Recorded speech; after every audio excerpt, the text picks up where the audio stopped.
Hello students chapter dissolution of partnership firm हमने अपने last videos में accounting procedure on dissolution of partnership firm को discuss किया। कौन कौन से अकाउंट्स हम लोग बनाएंगे, अकाउंट को बनाते समय किन किन बातों का ध्यान रखना है। आज in this video we are discussing example of accounting procedure at the time of dissolution of partnership form. Students, example मैंने लिया x y z a partner in the ratio of 3:1. Their balance sheet on the date of dissolution was as under. Balance sheet given है, balance sheet में आप notice कर सकते हैं creditors Mrs. X loan workman compensation reserves, investment fluctuation fund, capital के balances given है। In asset side bank balance है, debtors less provision, stock, investments, plant, goodwill, सभी के वैल्यूज गिवन है। Then following transactions took place. First, X took investments at 25% more than book value. Partner ने investments लिए हैं। Why another partner took over debtors amounting to ₹5,000 at ₹4,000. 5,000 के debtors 4,000 में लिए, then remaining debtors realized 75% of their book value. Stock sold for ₹59,000 and plant is sold for ₹40,000. Expenses of realization amounted to ₹1,000. It was also found that there is a liability for ₹8,000 for damages which also had to be paid and prepare necessary accounts. Students, maximum 4 accounts हम लोगों को बनाने पड़ सकते हैं including partners loan, because question में partners loan X loan given है। सभी accounts हम लोग बना रहे होंगे। Accounting procedure question को करते समय ऐसा नहीं करिएगा कि आप सबसे पहले realization account, then partners loan, then capital and at last cash bank बनाए, बल्कि सभी अकाउंट्स को इसी ऑर्डर में बनाइए, बट पैरेलल बनाइएगा। तो हमने सभी अकाउंट्स को फॉर्मेट किया। रियलाइजेशन अकाउंट का फॉर्मेट, एक्स लोन अकाउंट हमने बनाया, कैपिटल अकाउंट हमने बनाया, देन बैंक अकाउंट हमने बनाया सभी। बिकॉज यहां पर ऑलरेडी सॉल्यूशन लिखा हुआ है, बट मैं जिस तरह से आपको बोल रहा हूं आप ये इमेजिन करके चलें कि हम लोग उसी ऑर्डर में लिख रहे हैं। सबसे पहले जो आपको स्टेप लेना है, फॉर्मेट बना लिया। देन फॉर्मेट को बना लेने के बाद हम लोगों को बैलेंस शीट से क्वेश्चन को शुरू करना है।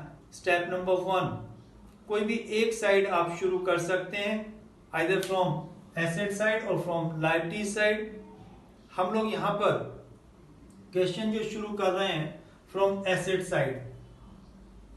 एसेट साइड से first of all bank balance, हमने बैंक अकाउंट बनाया, वहां पर लिखा to balance brought down ₹1,000। Okay, then debtors realisation account में ट्रांसफर होगा।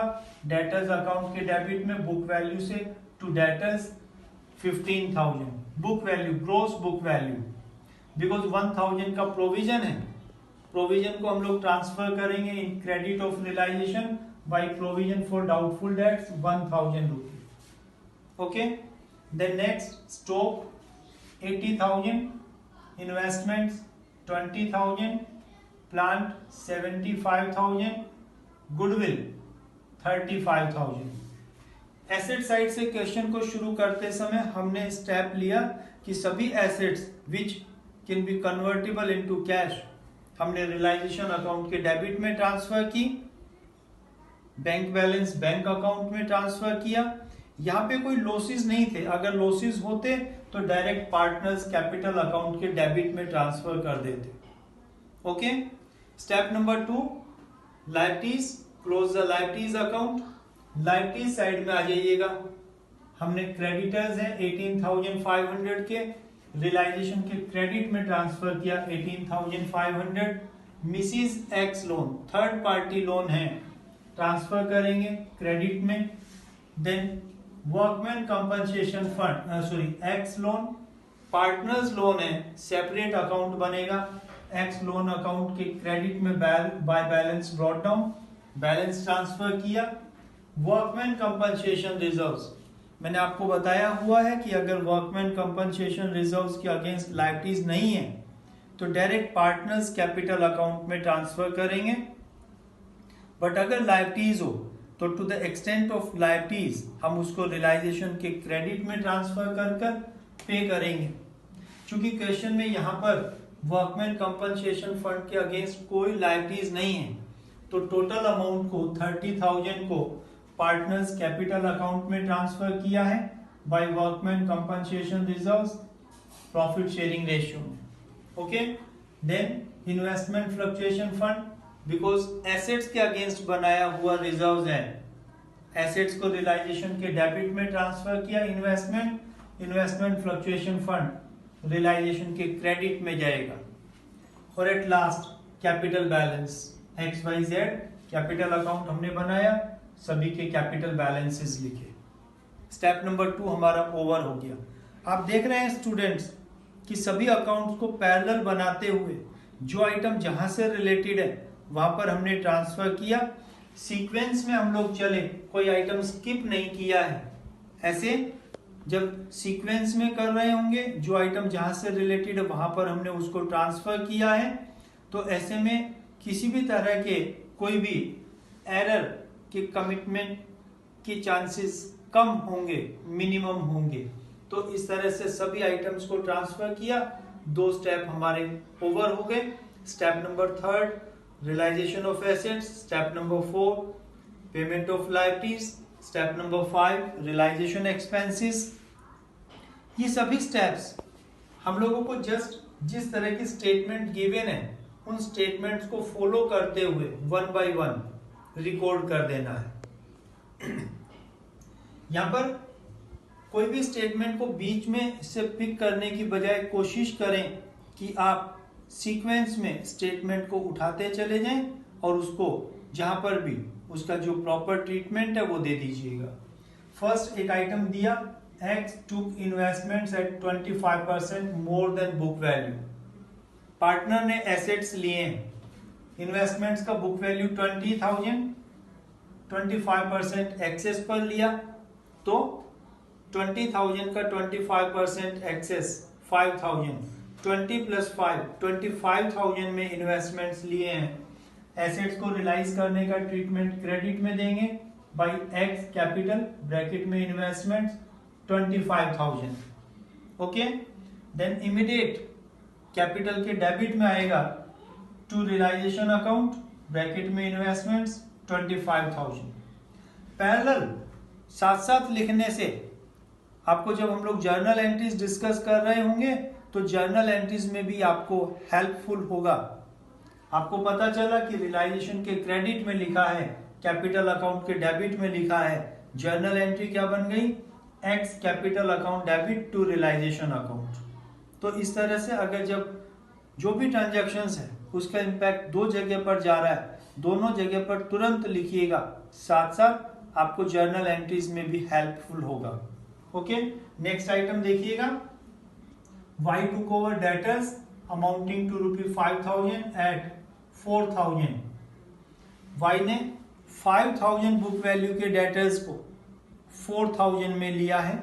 इमीडिएट हमने लिखा बाय वाइज कैपिटल ब्रैकेट में डेटर्स 4,000 जिस वैल्यू पर लिया है, और टू रियलाइजेशन ब्रैकेट में डेटर्स वाई के कॉलम में 4,000।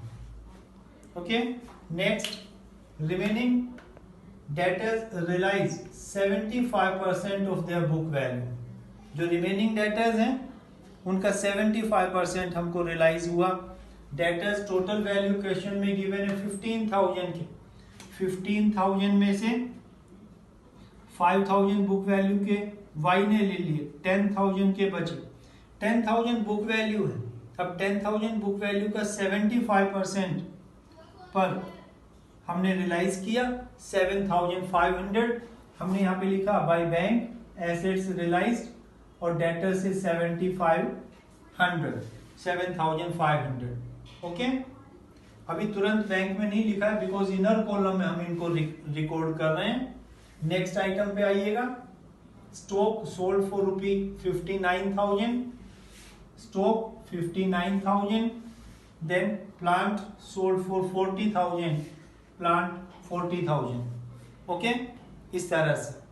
Next item, expenses of realisation amounted to ₹1,000, realisation expense हुआ है 1,000, एक्सपेंस कर रहे हैं, रियलाइजेशन अकाउंट के डेबिट में आएगा टू बैंक, ब्रैकेट में एक्सपेंस 1,000। इमीडिएट हमने बैंक अकाउंट के क्रेडिट में लिखा by realisation expense 1,000। Okay, next item पे आ जाइएगा।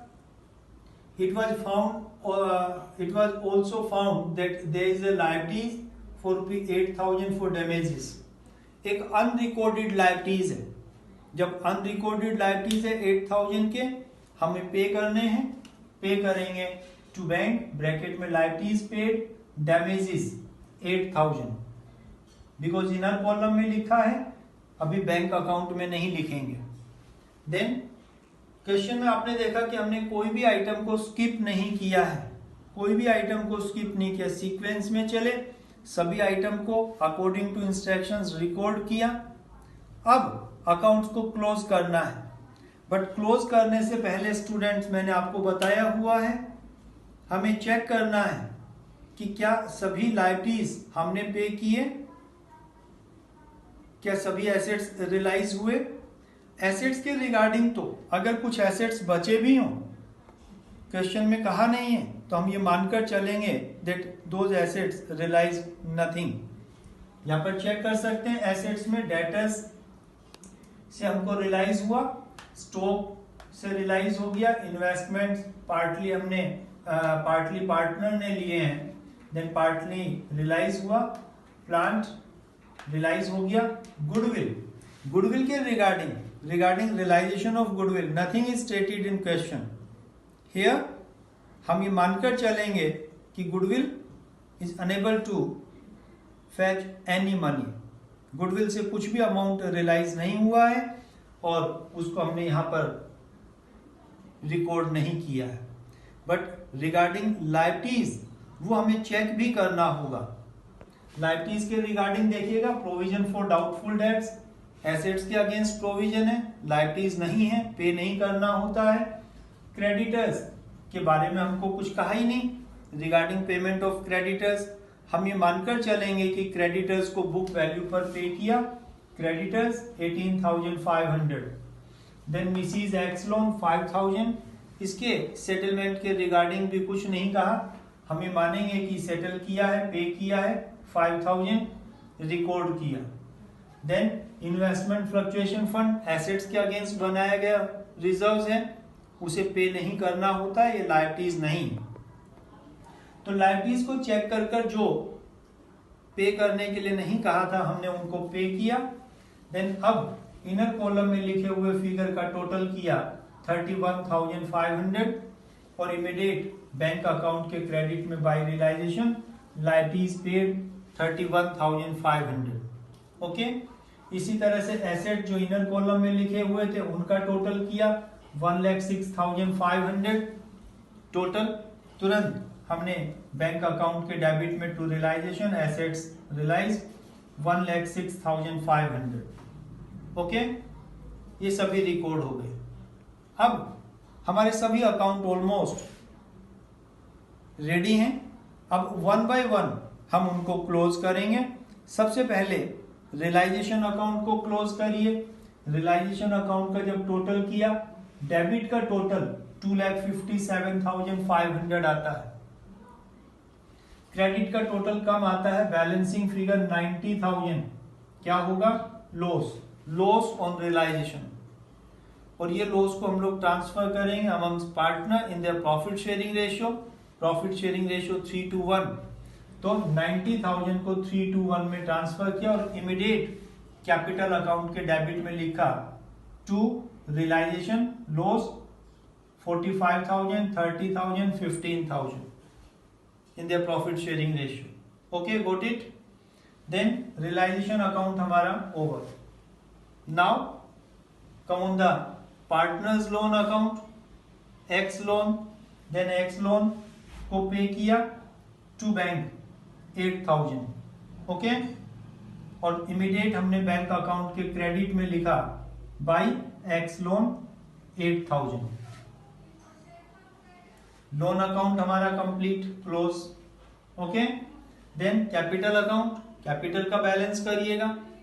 एक्स की कैपिटल का क्रेडिट साइड का टोटल 75, डेबिट का टोटल आता है 70,000, बैलेंसिंग फिगर 5,000। वाई का 66 टोटल, इधर का टोटल 34, बैलेंसिंग फिगर 32। जेड का 45 टोटल, डेबिट 15, बैलेंसिंग फिगर 30। ये टू बैंक फाइनल पेमेंट, हमने इनको फाइनल पे किया और यहां पे लिखा by X capital, Y capital, Z capital, final payment हो गया। इस तरह से कैपिटल अकाउंट क्लोज हुआ। देन बैंक अकाउंट में हमने रिकॉर्डिंग की और अब चूंकि सभी अकाउंट क्लोज हो चुके तो बैंक अकाउंट को भी क्लोज किया, टोटल किया, दोनों तरफ का टोटल 1,07,500, 1,07,500। बैंक अकाउंट का टोटल करने पर हमें पता चला कि दोनों तरफ का टोटल इक्वल आता है और कोई बैलेंस नहीं बचता है। तो ये कहीं ना कहीं हमारा क्वेश्चन वेरीफाई होता है कि क्वेश्चन हमारा ठीक है, अर्थमेटिकली एटलीस्ट क्वेश्चन ठीक है। तो इस तरह से स्टूडेंट्स, बाय दिस एग्जांपल मैंने आपको बताया कि हम किस तरह से अकाउंट्स को बनाएंगे, कौन कौन से अकाउंट्स बनाएंगे, किस तरह से किस सीक्वेंस में क्वेश्चंस अकाउंट्स बनाने चाहिए और किस तरह से रिकॉर्डिंग करनी चाहिए। जब आप इस तरह से पैरेलल सभी अकाउंट्स को बना रहे होंगे तो न केवल एरर की पॉसिबिलिटीज कम होंगी बल्कि आपका टाइम भी सेव होगा और क्वेश्चन आप फास्ट कर पाएंगे। एक एक्स्ट्रा एडवांटेज आपको इसका मिलेगा कि आप जर्नल एंट्री को भी ठीक से कर पाएंगे, जर्नल एंट्रीज को बनाने में भी ये आपको हेल्पफुल होगा। Okay, got it, thank you.